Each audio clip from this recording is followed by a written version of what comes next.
Olá, boa tarde. Oi, pessoal. Bom dia, né? Bom dia. Bom dia. O caso da criança capixaba vítima de estupro. Diante da decisão da Justiça de autorizar a interrupção da gravidez, vários órgãos se manifestaram. A OAB do Espírito Santo disse que não houve crime por parte dos médicos que realizaram o procedimento. A legislação brasileira permite a interrupção da gravidez em caso de estupro ou quando a mãe corre risco de vida. No Hospital de Pernambuco, onde o procedimento foi feito, grupos contra e a favor se manifestaram. Nossa equipe teve acesso também às imagens que mostram familiares da criança sofrendo pressão para não autorizar o aborto. Este é o hospital em que a criança capixaba de 10 anos está internada em Recife. Ela viajou para a capital do Pernambuco na companhia da avó e de uma assistente social. Em frente ao hospital, manifestantes de diferentes segmentos protestaram neste domingo, a favor do procedimento. A gente precisa levar em consideração também que um corpo de uma criança de 10 anos não suporta uma gestação. Então, também está colocando a vida dessa menina em risco. E também contra. Nós gostaríamos de conscientizar primeiro o médico que era responsável por matar a criança, que a outra criança de 10 anos está levando, que ele pudesse considerar salvar as duas vidas, não uma vida só. Na última sexta-feira, uma decisão judicial autorizou a interrupção da gravidez de aproximadamente 22 semanas. O procedimento iria ser feito no Hospital das Clínicas em Vitória, mas não aconteceu. O hospital universitário disse que não tem autorização para aceder dados de pacientes sem a devida autorização. E esclarece ainda que realiza o procedimento de interrupção de gravidez somente nos casos permitidos pela legislação vigente. A garota foi levada então para o Recife. Segundo o governo pernambucano, o Centro Integrado de Saúde Amaury de Medeiros é referência nesse tipo de situação. O diretor do centro explicou que a criança corria riscos se a gravidez fosse mantida. Riscos de hemorragia, de parto prematuro, de hipertensão. É um risco, talvez, algumas centenas de vezes maior do que uma gravidez numa idade de uma mulher adulta. Para a Ordem dos Advogados do Brasil no Espírito Santo, tanto o Judiciário quanto o Ministério Público cumpriram a lei. Quanto ao parecer do Ministério Público com uma decisão judicial que autorizaram que a menor, vítima de abuso infantil, supostamente desde os 6 anos e que se encontrava grávida aos 10, pudesse sim realizar a interrupção de gravidez, simplesmente reafirmaram o que fala a nossa lei, que autoriza, e nesse caso chama atenção ser uma menor de 10 anos que possivelmente, além de ter sido vítima de estupro, tinha também risco à sua própria vida. A lei autoriza e tanto o Ministério Público quanto o Judiciário simplesmente reafirmaram o que a lei já diz. Este crime bárbaro acontecia no norte do Espírito Santo, no município de São Mateus. A garota foi estuprada, foi abusada durante 4 anos pelo próprio tio. A coluna plenário do jornal A Tribuna teve acesso com exclusividade a um áudio que comprova, que mostra um grupo religioso tentando interferir, tentando pressionar a família logo depois da decisão judicial. Para me dar uma liminar para fazer o aborto nela. Então o que a gente está querendo? Está querendo evitar que isso aconteça, está querendo salvar bisnetos da senhora, querendo salvar essa vida. A gente quer que a senhora use a voz que só a senhora pode ter para defender esse neto da senhora. Mas eu vou te falar a verdade. Neto de um monstro. Mas a criança não tem culpa, né? O bebê que está ali, né? Ela tem 10 anos, é uma criança gerando outra criança. Sim, mas se tem uma alma ali, para Deus pouco. A alma é só Deus. E essa equipe que eu estou colocando à disposição da senhora é uma equipe de especialistas, médicos, ginecologistas, médicos que sabem lidar com esse tipo de situação e estão dando toda a garantia que fazer o que eles querem fazer agora é mais risco do que levar a gestação à frente e fazer uma cesárea com anestesia, com tudo correto, entendeu? Ainda na tarde deste domingo, às 5 horas, a indução do óbito fetal já havia sido realizada. O procedimento de expulsão do feto leva de 12 a 24 horas. A menina pode ter alta ainda amanhã. Olha, a Secretaria de Saúde de Pernambuco falou sobre os protestos. Informou que segue a legislação sobre interrupção da gravidez quando não há outro meio de salvar a vida da mulher, quando é resultado de estupro e nos diagnósticos de anencefalia, além dos protocolos do Ministério da Saúde para a realização do procedimento. Afirma que está oferecendo à vítima assistência emergencial, integral e multidisciplinar. Ressalta que há autorização judicial do Espírito Santo ratificando a interrupção na gestação. E termina dizendo que o Centro Integrado de Saúde Amaury de Medeiros, local onde o procedimento foi feito, é referência nesse tipo de cirurgia. E como você viu agora há pouco, o diretor do hospital onde a gestação foi interrompida, com autorização da Justiça, falou sobre o procedimento em Recife. Nós vamos entender melhor sobre os riscos da gravidez na infância com o médico pediatra Rodrigo Abudib. Ele conversa ao vivo com a repórter Vanessa Calmon. Muito boa tarde para vocês, Vanessa. Muito boa tarde, Ingrid, boa tarde, George, boa tarde a todos. Olha só, então aqui ao meu lado realmente eu estou com o Dr. Rodrigo. Ele é membro da Sociedade de Pediatria do Estado e a gente vai falar um pouquinho mais sobre essa questão dos riscos que muito provavelmente essa menina estaria sofrendo se levasse ainda mais adiante essa gravidez que já estava em 22 semanas. Doutor, muito boa tarde para você. Boa tarde, obrigado pela oportunidade. Vamos lá então, você pode falar um pouquinho mais sobre essa questão do risco? Qual é o risco de uma menina de 10 anos de idade gerar uma vida dentro dela, doutor? Na verdade, existem vários riscos. O mais importante é o risco de óbito desta criança, desta mãe. Também a possibilidade de um aborto espontâneo, eventualmente chegando mais à frente, a possibilidade de ter um parto prematuro com um neném PIG, que a gente chama de pequeno para a idade gestacional, e também a possibilidade de eclâmpsia, que é uma alteração onde existe um aumento da pressão arterial, colocando em risco o binômio mãe e filho.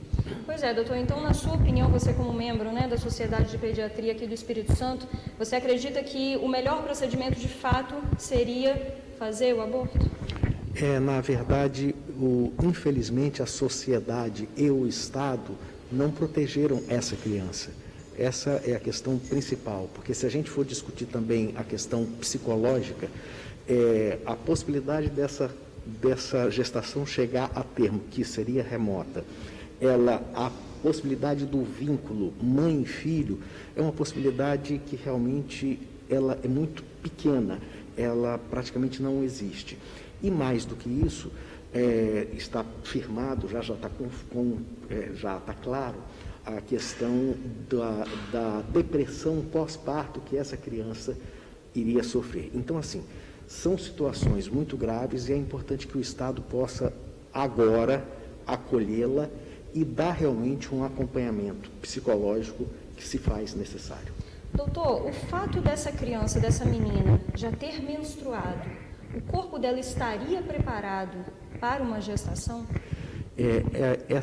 Essa primeira menstruação, que a gente chama de menarca, ela dá um sinal de que estaria tendo condições de acontecer uma gravidez. Mas como a gente sabe, ou seja, a criança menstrua num primeiro momento com 9 anos, 10 anos, 11 anos, 12 anos, isso depende, mas durante 1 ano e meio, esse processo não se dá de forma cíclica, sempre da mesma maneira, com 28 dias, com 30 dias, como acontece numa mulher adulta. Então, nesse processo de amadurecimento desse corpo, durante 1 ano e meio, às vezes vem 1 mês, falha outro, às vezes vem 2 meses, falha mais 2. Então, assim, é um processo de amadurecimento, mas com certeza, esta criança de 10 anos, ela não está madura para gerar uma outra vida. E essa questão, tanto é que a gente chama de...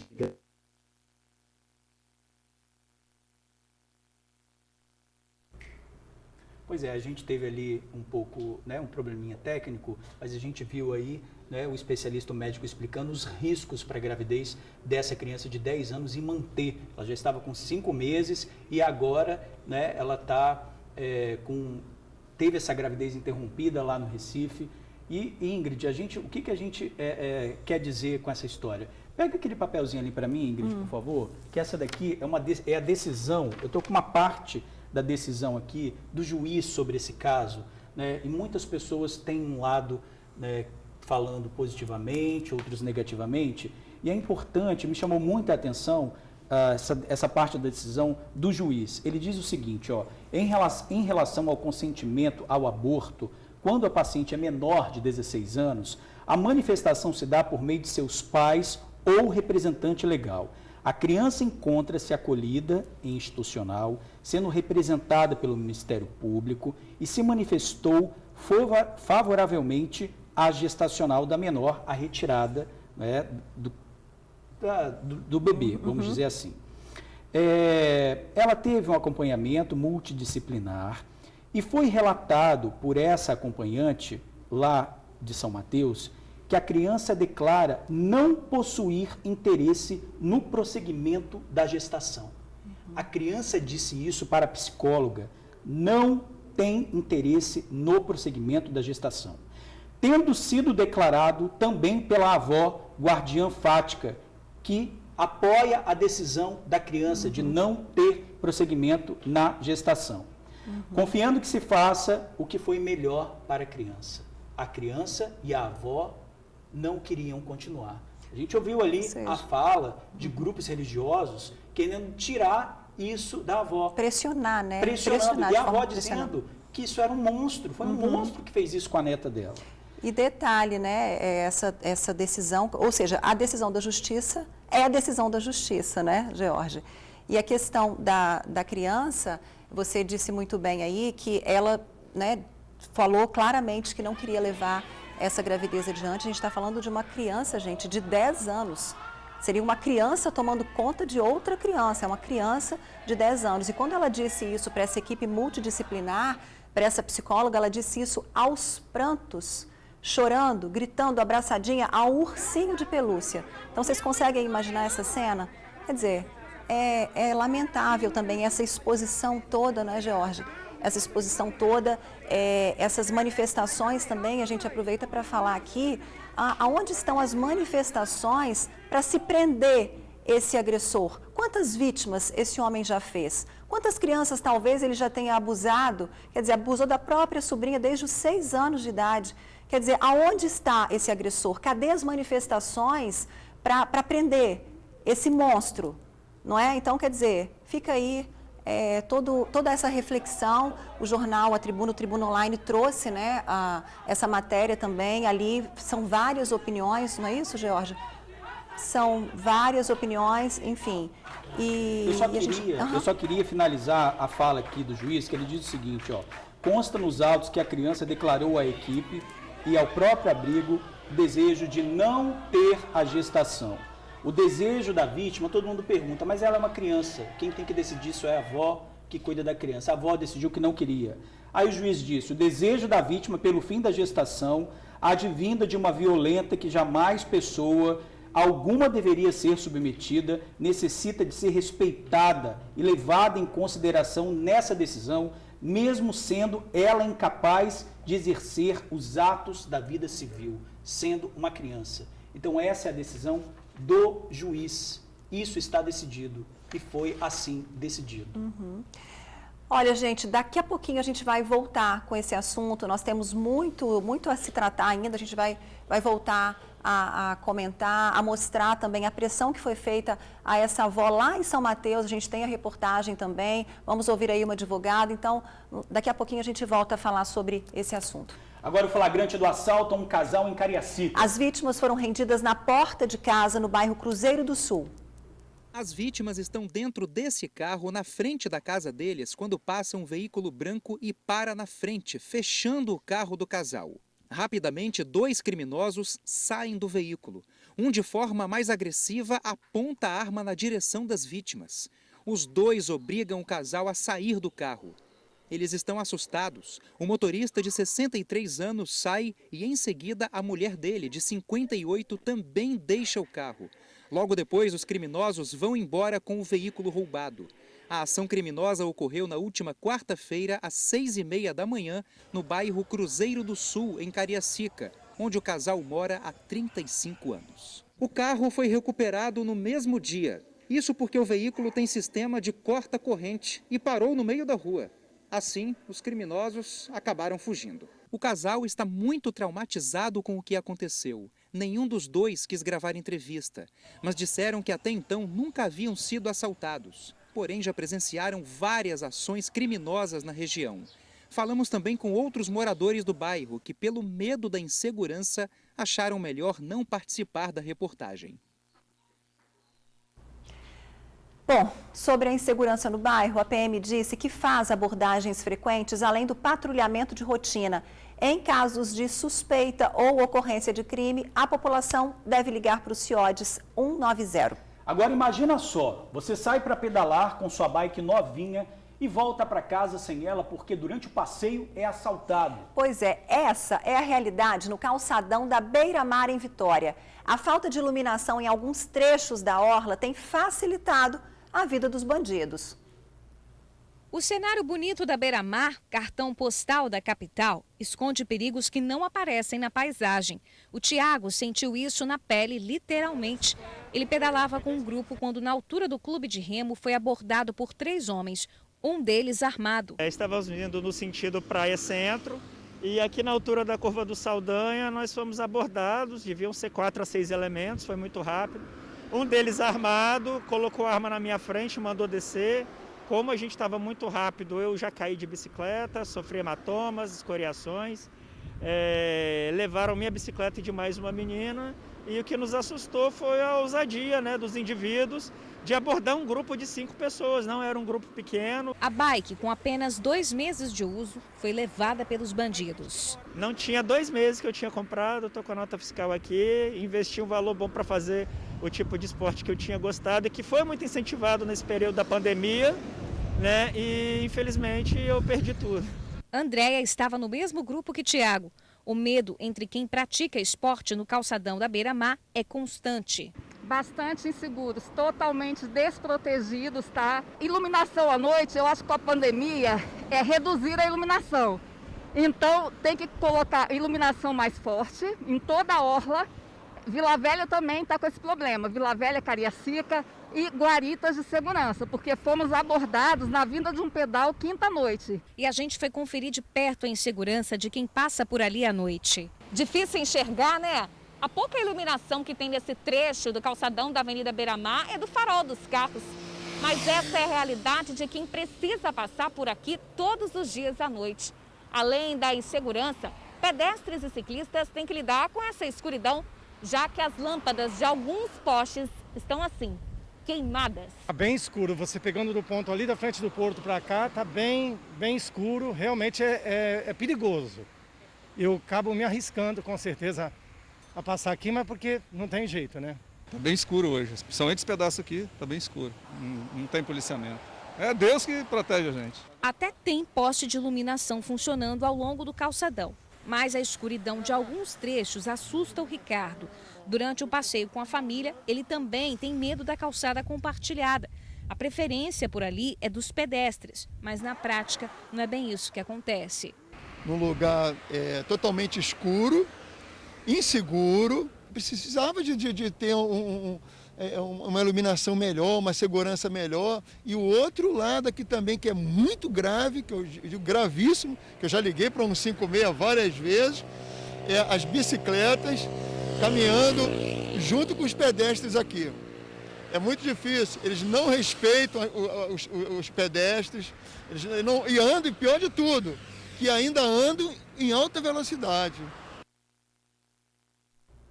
Olha, a Polícia Militar informou que faz o patrulhamento ostensivo em toda a Avenida Beira-Mar e em horários estratégicos. São realizados pontos base e abordagens. Pois é, gente, em relação à iluminação na orla e à calçada compartilhada, a secretária municipal de Transportes e Trânsito de Vitória falou sobre o assunto.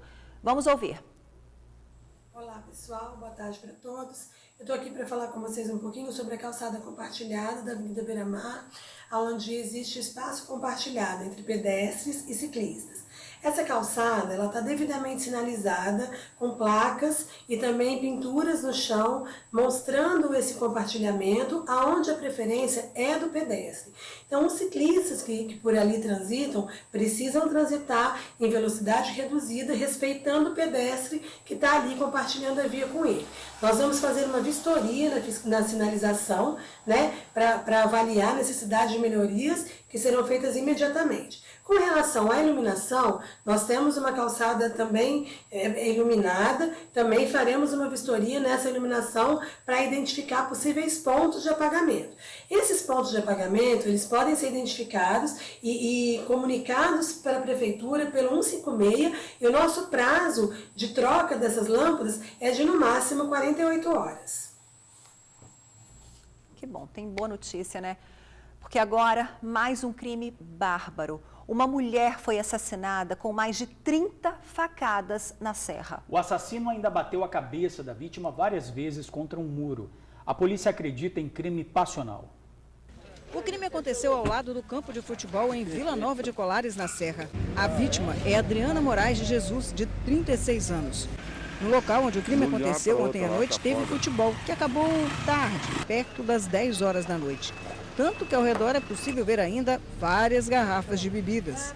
Aqui no local do crime, moradores que preferiram não se identificar contaram que ontem, por volta de 10h30 da noite, ali na Rua da Feira, uma pessoa teria ouvido os gritos insistentes de uma mulher pedindo socorro. Quando ele foi olhar na rua para saber o que estava acontecendo, já não viu mais nada. Coincidência ou não, a poucos metros daquela rua, hoje pela manhã, o corpo de Adriana foi encontrado aqui nesse campo. Ela foi morta brutalmente. Adriana levou mais de 30 facadas pelo corpo, inclusive na cabeça. Ela ainda teve a cabeça batida várias vezes contra o muro do campo.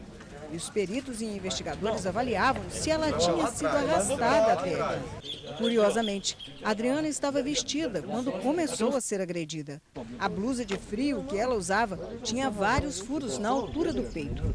Roupas que o assassino, não se sabe por quê, fez questão de tirar, deixando a vítima apenas de sutiã. Não se sabe se Adriana sofreu violência sexual, situação que será examinada no DNA. Pela violência e crueldade que o crime foi cometido, a polícia acredita que a motivação possa ser passional. Ao lado do corpo foram encontrados ainda remédios antidepressivos. Mesmo com casas próximas, moradores disseram não ter ouvido nada. O crime agora será investigado pela DHPM. Difícil imaginar tanta crueldade, né? Como disse a Suzy, o crime será investigado pela Delegacia de Homicídios e Proteção à Mulher. Nesse fim de semana, várias praias ficaram lotadas em todo o estado. Na Serra, banhistas viveram momentos de pânico em Bicanga.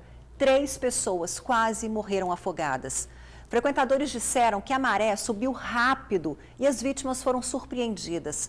Os bombeiros foram chamados e conseguiram resgatar um jovem de 23 anos e 2 crianças de 9 e 10 anos. Uma delas precisou ser reanimada. Todos foram socorridos para uma unidade de pronto atendimento do município. O coronavírus no Espírito Santo. Hoje a Secretaria Estadual de Saúde se reúne para definir mais uma etapa do inquérito sorológico, que é a testagem para detectar o número de infectados. As cidades com maior número de casos são as da Grande Vitória. Entre elas, Vila Velha, que nesse fim de semana registrou uma cena preocupante. Vamos ver. Olha como ficou esse bar no bairro Alecrim. O evento anunciado nas redes sociais reuniu dezenas de pessoas, uma grande aglomeração, reforçando que o decreto do governo permite o funcionamento de restaurantes até às 6 da noite em municípios com risco moderado, mas bares estão proibidos de abrir.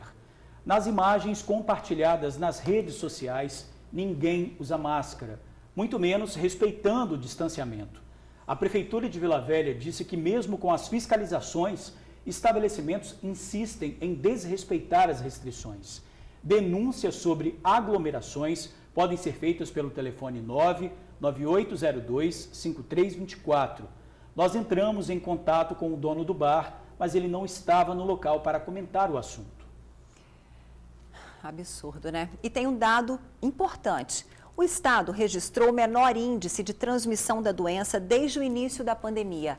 A taxa de contágio caiu para 0,56. Significa que um grupo de 10 pessoas com Covid pode infectar até 6 pessoas. No auge da pandemia, 10 pacientes com a doença podiam infectar até 35 pessoas. É possível dizer que o Espírito Santo atingiu estabilidade ou queda da doença porque a taxa de transmissão está abaixo de 1. Veja o painel atualizado. O Espírito Santo tem 99.580 casos confirmados de Covid, 2.874 mortos e o número de curados chega a 85.251.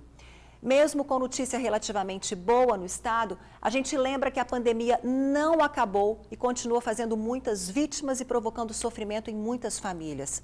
Então, faça a sua parte, use máscara, lave as mãos, evite aglomerações como a gente viu aí no bar. Ainda não é hora para a festa.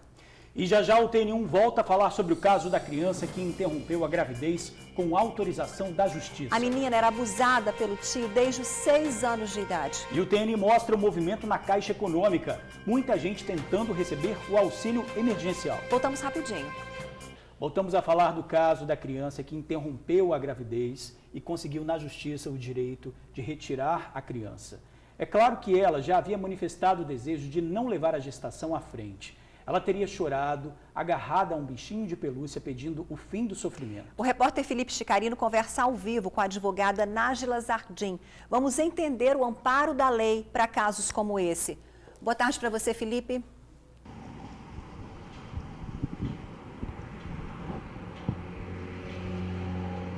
Oi, Ingrid, George, boa tarde para vocês, boa tarde a todos que nos acompanham pelo TN1. Muito obrigado pela audiência de vocês nesta segunda-feira, uma boa semana a todos.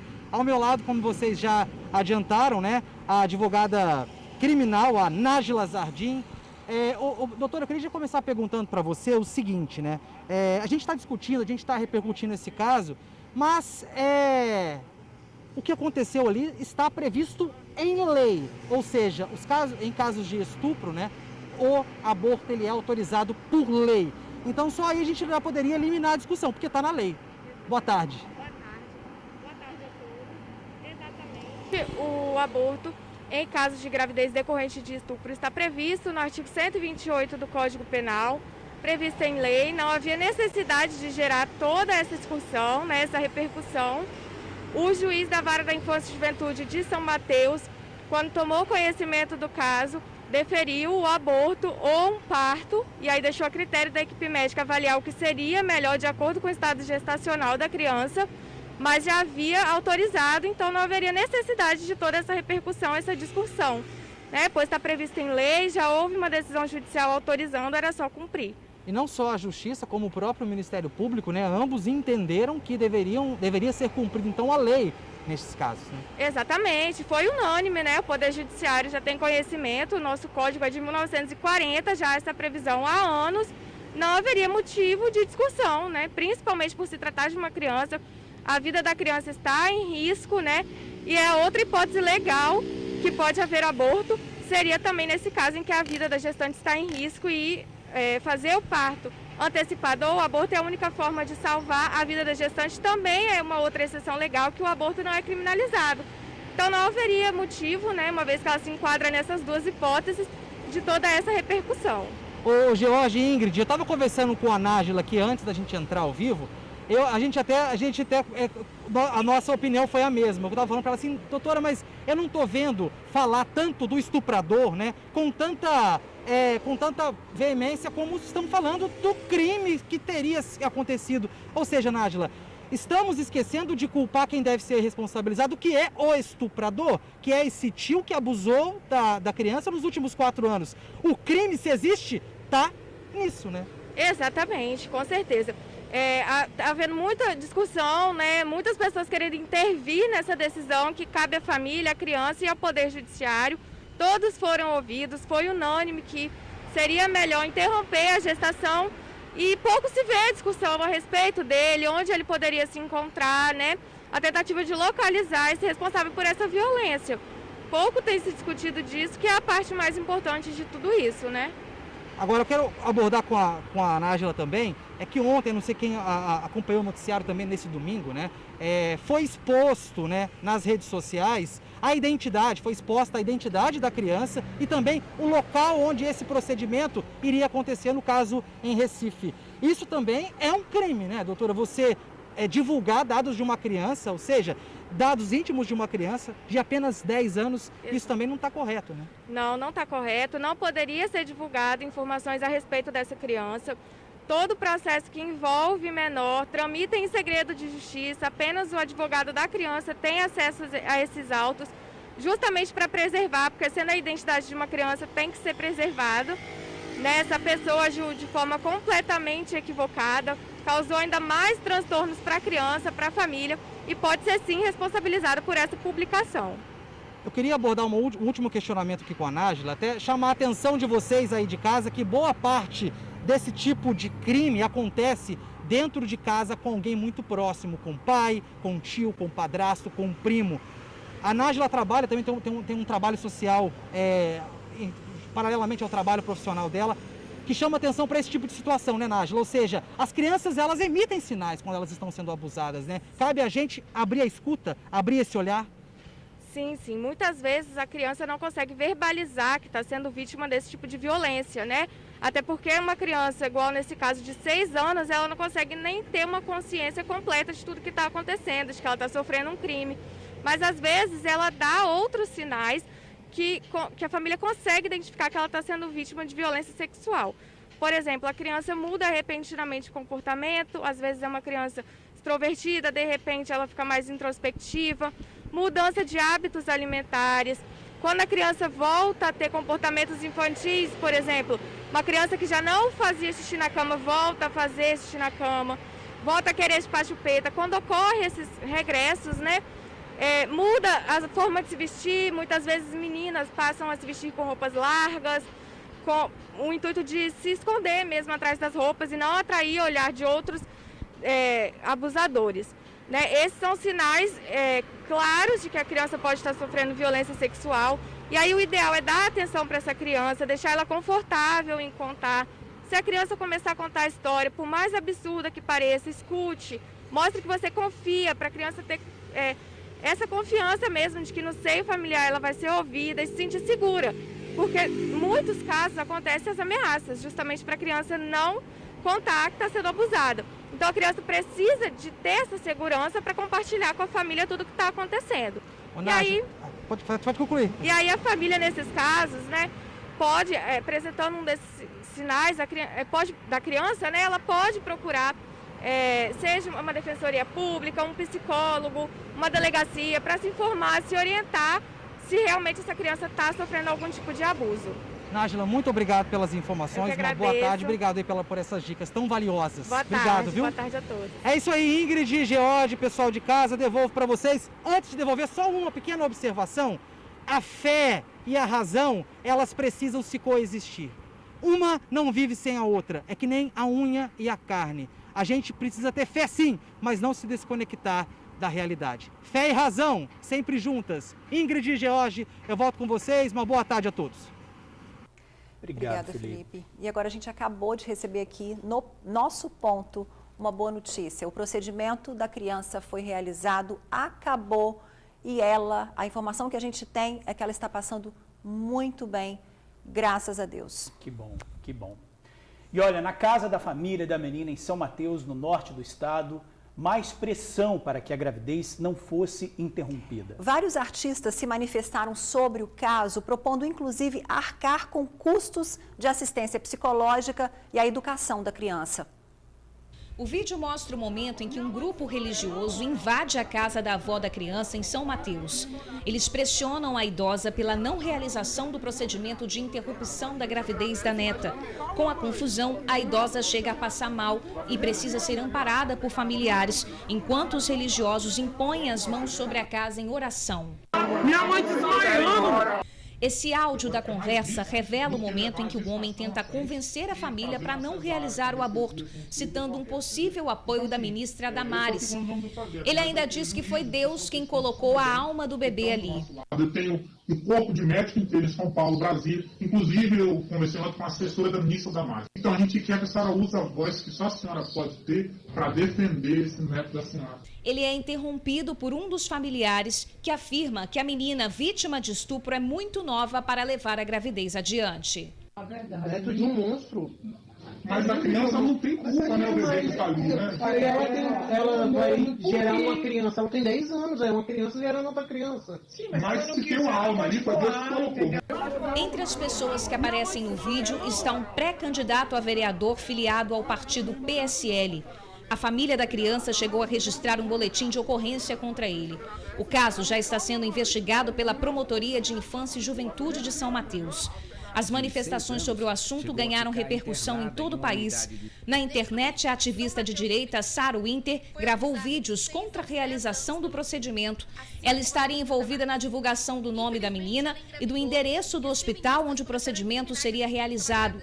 Após o vazamento dos dados, a chegada da criança ao hospital causou protestos contra e pró-aborto. O estupro ele já é garantido por lei de fazer o aborto legal. E se ela é menor de 14 anos de idade, ela é uma menor. Nós gostaríamos de conscientizar primeiro o médico que era responsável por matar a criança, que a outra criança de 10 anos está levando, que ele pudesse considerar salvar as duas vidas. A Defensoria Pública do Espírito Santo conseguiu uma liminar para que o Google, Facebook e Twitter retirem em 24 horas os dados da criança divulgados nas plataformas. Pela conta pessoal do Instagram, a ministra Damares manifestou apoio à família. O comediante Whindersson Nunes se prontificou a arcar com os custos para assistência psicológica da criança até que ela complete 18 anos. O youtuber Felipe Neto demonstrou repúdio ao caso e se dispôs a pagar os custos com a educação da menina até o fim da faculdade. Pois é, gente, a gente está vendo aí, o caso ganhou muita repercussão em todo o Brasil, várias pessoas com mensagens nas redes sociais. Importantes ajudas também, né? Ajuda psicológica aí, assistência psicológica, a educação dessa criança, quer dizer, importante essas manifestações. Inclusive, né, Ingrid, no portal Tribuna Online, né, a reportagem principal já tem aí centenas de mensagens, não é isso? Centenas de mensagens, por exemplo, a Jéssica, ela coloca o seguinte: verdade, é triste, mas foi a melhor escolha. Imagina uma menina de 10 anos amamentando. Senhor, não tem como imaginar uma situação dessas. Aí, na sequência, vem o Ricardo, o anjinho foi punido com a pena de morte. Não matarás, é um mandamento de Deus, talvez seu Deus seja outro então. Então, aí a gente tem aqui a Vânia Cadete e ela diz o seguinte: eu tenho raiva, viu? Sou evangélica e não entendo como pseudo-evangélicos falam que foi Deus que permitiu. Deus não permite o mal de uma criança, não. Queria ver se fosse a filha deles que tivesse sido estuprada, engravidada e correndo risco de morte, o que iam fazer? Eles ficam defendendo a vida de um, mas mandando para a morte outro? Hipócritas, falsos profetas. É bom pensar que dentro das igrejas, muitos também são pedófilos. Sou contra o aborto também, mas nesse caso, em que uma criança corre risco de morrer, não tem outra opção. Eles falam o contrário porque é fácil falar, mas praticar o que fala é difícil. E se fosse sua filha de 10 anos e abusada desde os 6 anos, que estivesse grávida, o que você faria? Aí eu pergunto isso, essa é uma pergunta que eu também faria, né? O que se fosse a sua filha? Eu gostaria de perguntar, o que você faria? E se a resposta fosse positiva, né? Eu tiraria porque é minha filha, eu agradeceria a Deus, falasse que bom que Deus te iluminou, né, que você fez isso. Se a resposta fosse negativa, não, eu falaria assim, que bom que sua filha mora num país em que tem leis e que ela poderia ser iluminada por essa lei também e que poderia ter a ajuda das outras pessoas. Jorge, eu acho que nesse momento o que menos cabe são julgamentos, né? Julgamentos é o que menos cabe nesse momento. Eu acho que o que vale é o acolhimento a essa criança agora, porque já está vivendo uma exposição, né, sem tamanho, sem precedentes. E as manifestações valem sim para se perguntar, cadê esse homem, esse foragido? Você pode ajudar. Você sabe onde ele está? Denuncia, denuncia. Denuncia porque ele sim é motivo de todos esses protestos. Desde os 6 anos abusava dessa criança, né? Engravidou a própria sobrinha de 10 anos. Então, onde está esse criminoso? Onde está esse monstro? Você pode ajudar. A Secretaria de Segurança Pública do Espírito Santo informou que está trabalhando para encontrar e prender o tio que estuprou a sobrinha. Tem realizado buscas de forma incansável e sem prazo determinado até chegar a ele. Como eu disse, você pode ajudar. Qualquer informação, basta ligar para o 181. O suspeito, de 33 anos, foi indiciado pela prática dos crimes de ameaça, estupro de vulnerável, praticados de forma continuada. E vejam só, pessoal, a repórter Suzy Faria fala sobre outro caso de violência contra criança. Mais uma pessoa da família que teria abusado de uma menina. É isso mesmo, Suzy, tem que te dar boa tarde depois disso. Boa tarde, George. É isso mesmo, meu amigo. E diante dessa repercussão nacional que nós estamos tendo, é muito triste ver que esses casos não param. Mesmo com tanta gente se pronunciando contra aí, é uma tristeza saber que no seio da família a criança não está protegida. Esse caso que eu vou relatar agora trata-se de um soldado do batalhão de trânsito de 36 anos de idade que teria molestado, que está sendo acusado pela própria ex-esposa de ter molestado a filha do casal de 13 anos de idade pela segunda vez. Fato esse, pela segunda vez, que teria acontecido no final de semana. A criança não aguentou mais guardar isso e relatou para a madrasta.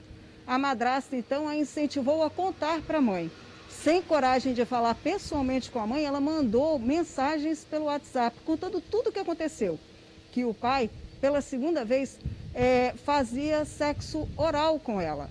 Então, ela não aguentou mais isso e delatou o próprio pai. Há, inclusive, vários áudios que a própria mãe da criança tem. Em um deles, o pai teria comentado que teria confundido a filha com a namorada na hora do sexo. Esse caso está sendo investigado pela Delegacia de Proteção à Criança e o Adolescente.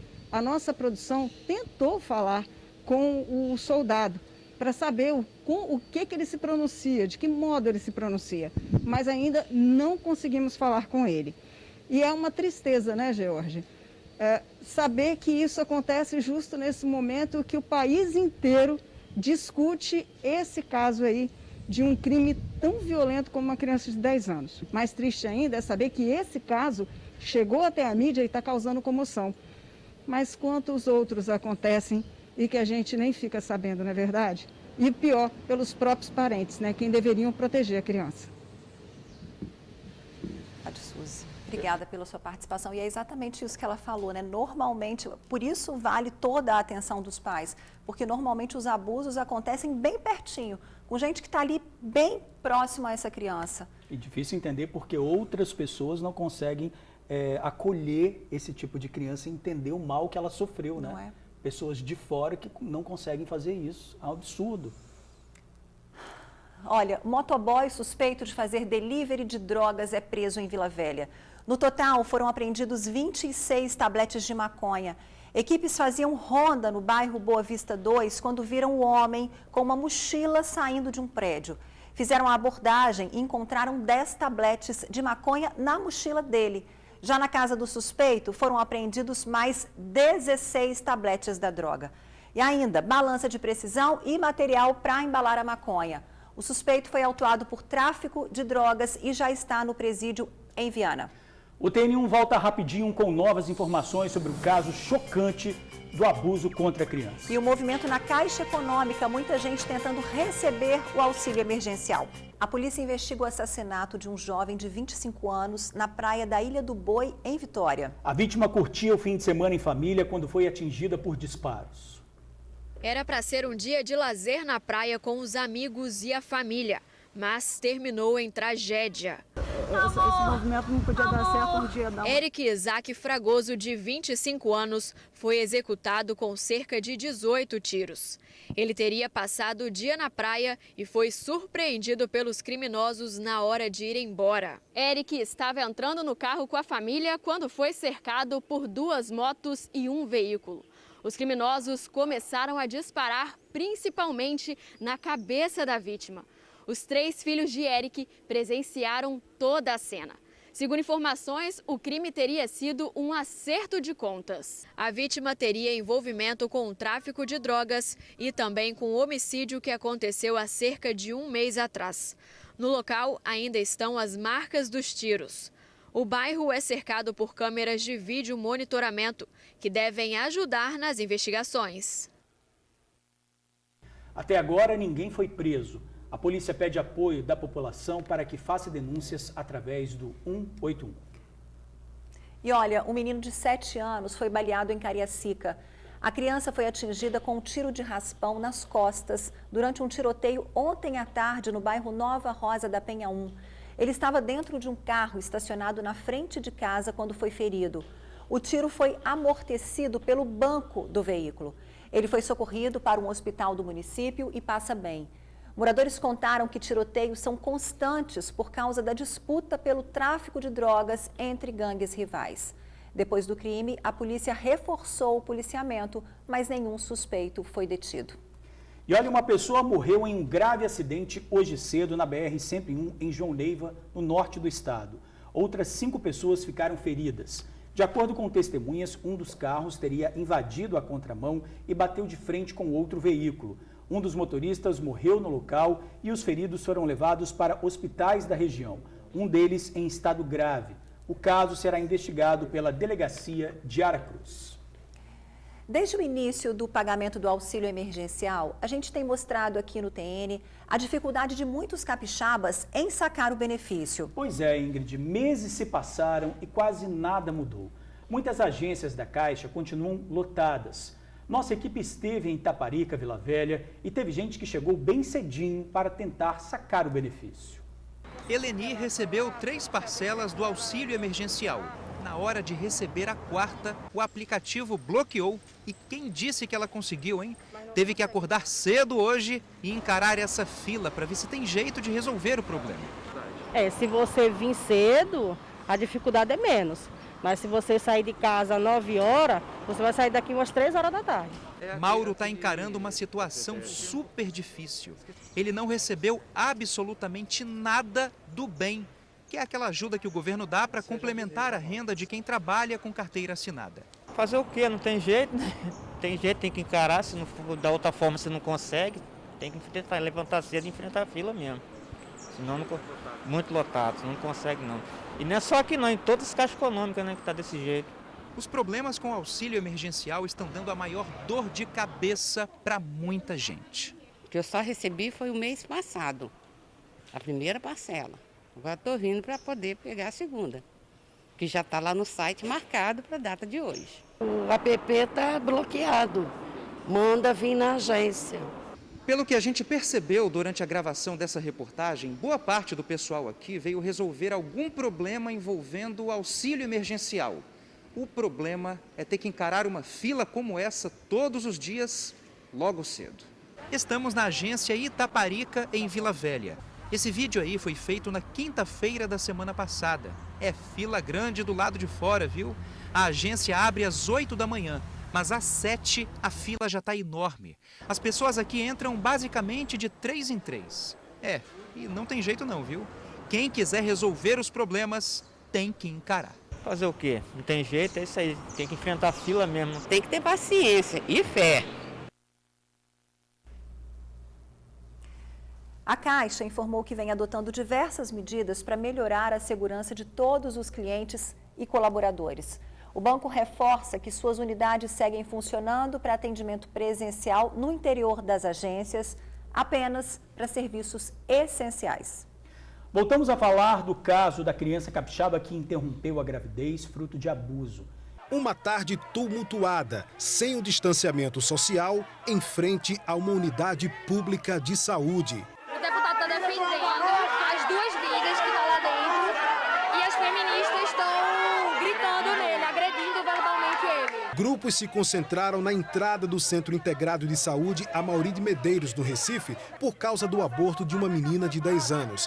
As manifestações contra e a favor começaram depois que foi divulgada a informação de que a criança vítima de estupro por um parente no estado do Espírito Santo seria submetida ao procedimento legal nesta unidade de referência em gravidez de risco da capital pernambucana.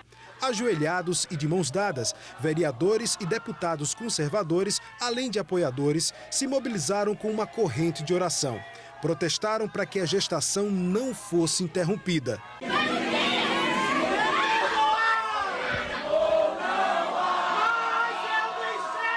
Manifestantes que defendem a legalização do aborto contestavam. Vocês estão rezando para uma menina de 10 anos de idade parir. Vocês estão rezando para uma menina de 10 anos de idade parir. Vocês estão rezando para uma menina de 10 anos de idade parir. Este vídeo marcou um instante após a chegada da criança grávida à maternidade por volta das 4 da tarde. Uma comissão queria entrar no hospital, mas foi impedida pela polícia militar.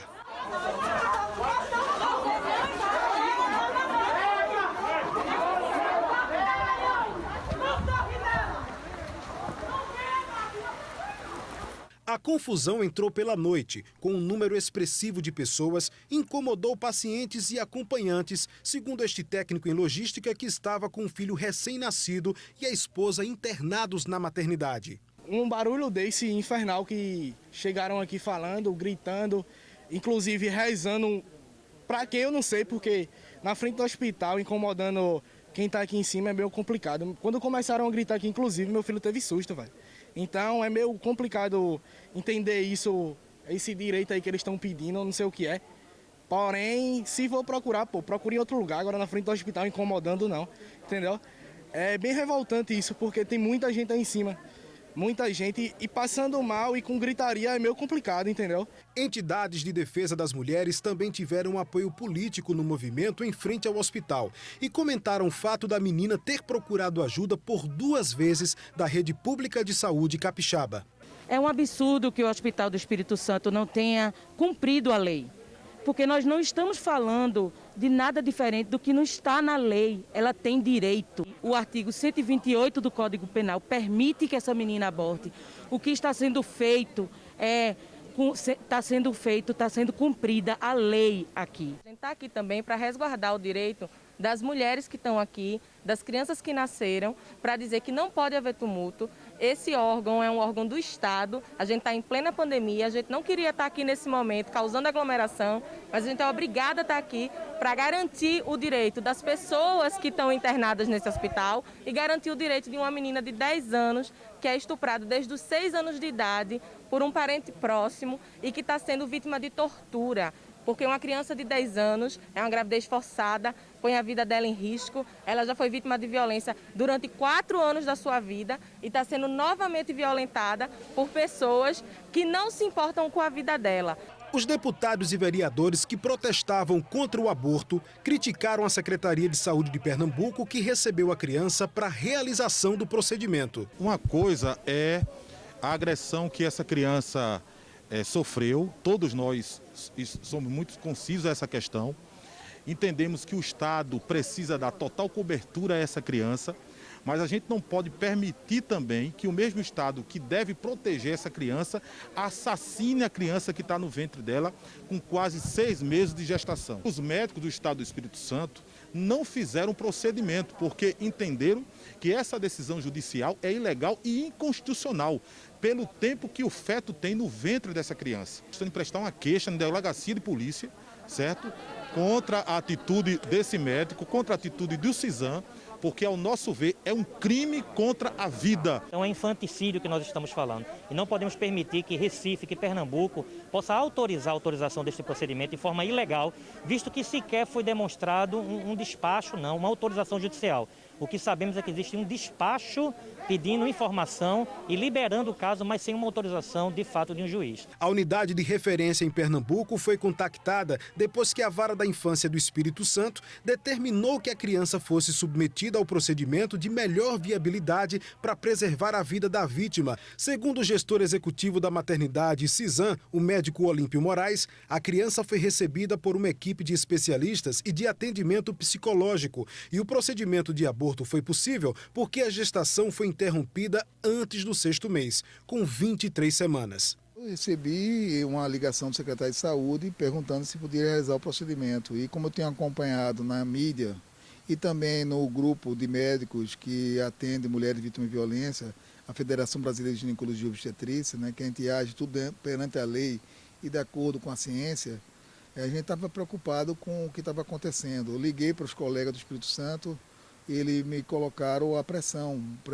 que não é médica, mas pressão de movimentos que estava prejudicando, e solicitando ajuda para a intervenção, como de vez em quando acontece. A gente tem nós aqui em Recife, a nossa medicina é bastante avançada, do respeito aos direitos reprodutivos, e o Cisan é um dos pioneiros no atendimento à mulher vítima de violência no Brasil. O médico também comentou do risco da gravidez caso a gestação não fosse interrompida. É melhor interromper agora do que deixar para interromper depois, certo? Então, quando é mais avançado, quando é muito precoce, é um procedimento muito simples que você só precisa de medicamento e não ocorre nenhum sangramento importante. Quando é um pouco mais avançado, você pode ter complicações como hemorragia e precisar de uma curetagem. Não há episiotomia, nem corte, coisa nenhuma. E se tudo correr bem, a saúde reprodutiva dela não vai ter nenhuma sequela. Se tudo correr direito, amanhã deve estar expulsando o feto, uma curetagem, e eu espero que tenha alta na terça-feira. Vamos torcer, ou talvez até antes. Deixa essa criança viver, não maltrate mais ela, por favor, em defesa da vida. Olha, o procedimento já foi feito na criança, já terminou e ela passa bem. A Secretaria de Saúde de Pernambuco respondeu aos protestos na frente do hospital. Informou que segue a legislação sobre interrupção da gravidez. E afirma que está oferecendo à vítima assistência emergencial, integral e multidisciplinar. O local onde o procedimento aconteceu é referência no país. E a gente fica por aqui, se cuidem, porque o nosso encontro está marcadinho amanhã às 11h55. Nós esperamos você. Um beijo e até lá. Obrigado por assistir ao jornal, pela companhia de sempre. Começamos bem a semana. Uma boa tarde para você e até amanhã.